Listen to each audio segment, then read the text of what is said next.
Hello everyone, welcome to the United Stand. This is your road trip video, your preview to tomorrow night's game here at Real Betis. We've been through both press conferences today. Manuel Pellegrini has been talking about how he's going to approach the game, and Ten Hag has been talking about how he's going to approach the game as well. Very similar responses in both. You'd have seen the video already from the press conference, which was yesterday, and obviously Pellegrini's answer to my question regarding how does he approach it in terms of can he change anything up in the space of a week? Because last week it was reported, and we spoke to Vegas, who also talked about how tired Real Betis were in the second half. I kind of used my words a little bit unwisely by saying that's where you collapsed, Manuel. Is that something that you can sort out in the space of a week? Is that something that you're going to need? Because you're going to need a full 90-minute performance if you're going to perform and get this back from 4-1 down. So yeah, he was more in the defiant mode that the goals changed the game, and we're still thinking and being positive. Now, I mean, Manuel Pellegrini's response to the Spanish press, I think, was like one of, we have to stay defiant. There's 50,000 Betis fans going to be here tomorrow, along with United fans, obviously, and they want to hear the right things. It was trying to move towards the air of positivity. Obviously, an early goal does change things up a little bit. It gets this crowd up, so he has to sort of stay positive in how he's responded, and obviously keep everyone interested in this game. But 4-1, surely, you look at it as a United fan and as a Betis fan. Even the most optimistic Real Betis fan has to look at this and go, it's a step too far. They are performing okay in their league.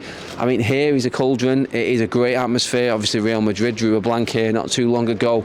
We talked about that before the first leg, and then Manchester United went out and just absolutely bowled Real Betis over.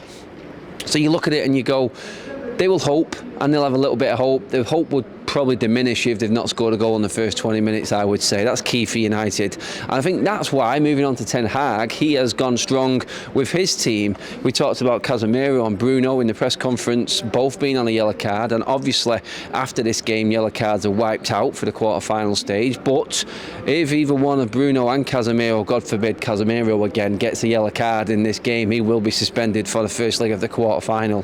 Very important. Ten Hag, no, full strength, does not matter. We still play them.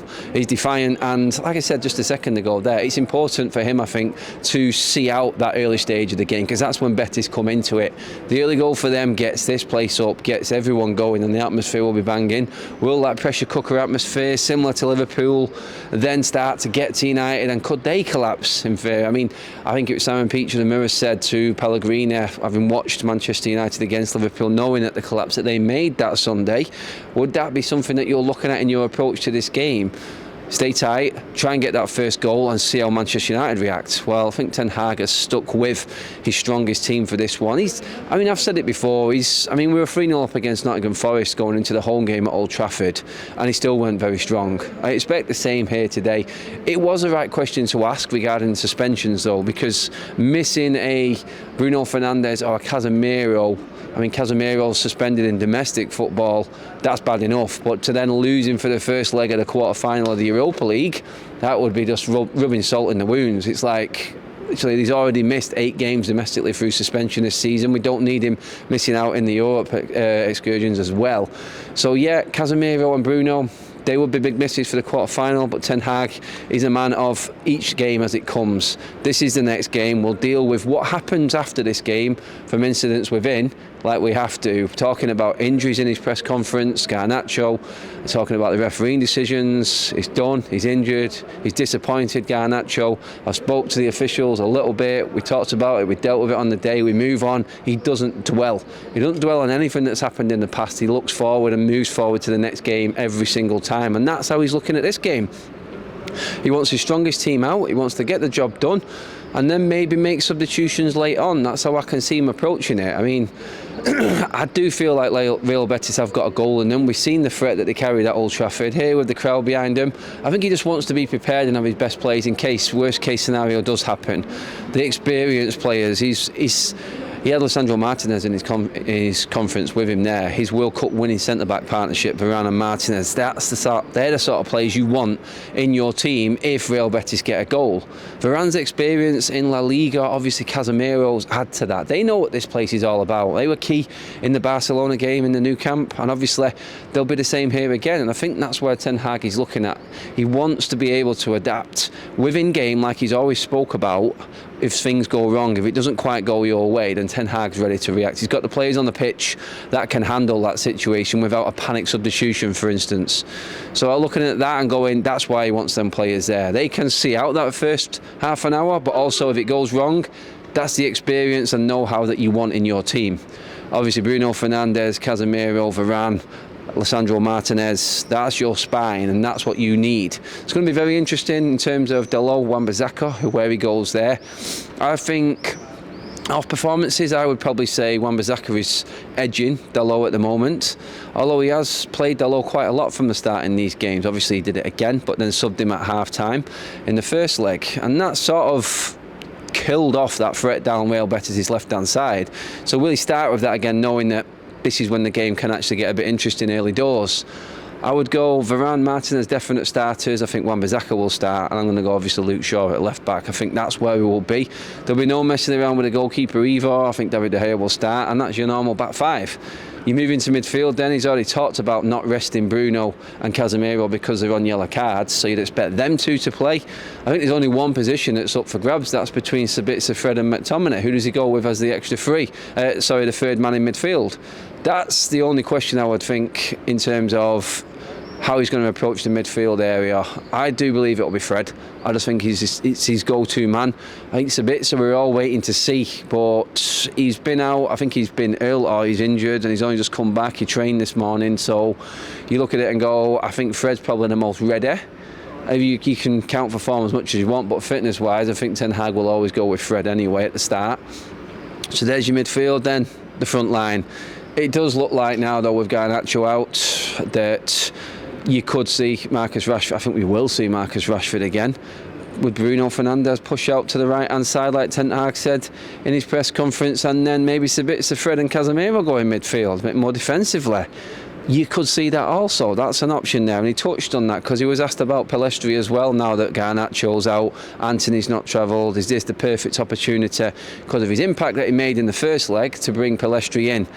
And he moved past it, so there's loads of options. Alanga, Bruno, obviously got Sancho as well. He's travelled with the squad, so he's got options going forward. I can see there being, I think there's a chance that we see Bruno out on the right hand side. I really do, and I think we'll see Fred, Casemiro and Sabitzer in that midfield.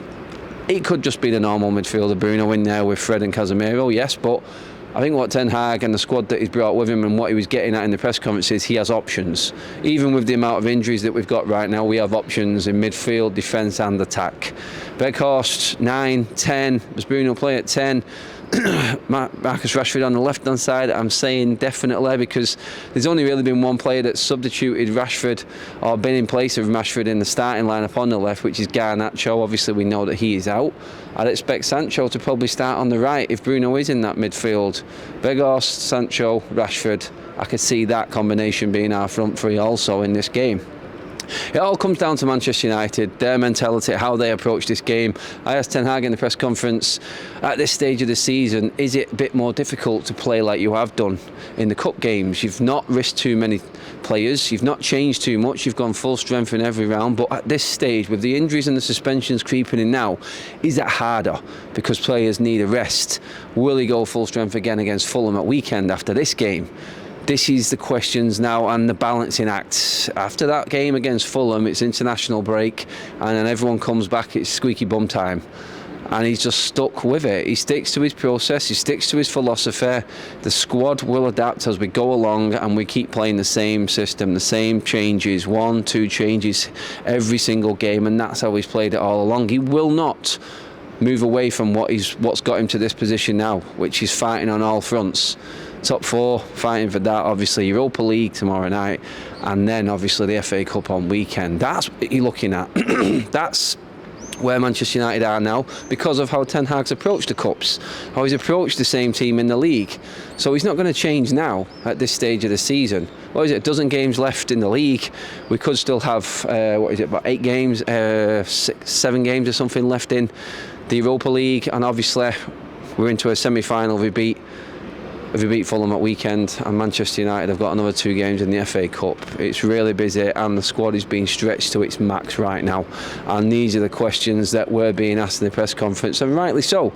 He answered every one of them. perfectly. He said it as it was. He said we still stick with the same philosophy, like I said, and we just have to trust in the players in the squad that they're going to come in and replace the so-called key players when needed. It's the mentality of the squad. It's a squad game, and he will use everyone at his disposal to make sure that we get through this tricky time. So confident Ten Hag. They arrived late to the press conference. Preparation wise, we trained already, so that's no issue. Move on to tomorrow night now, and the big one, can we get into another quarter final, our third of the season? It's all going well.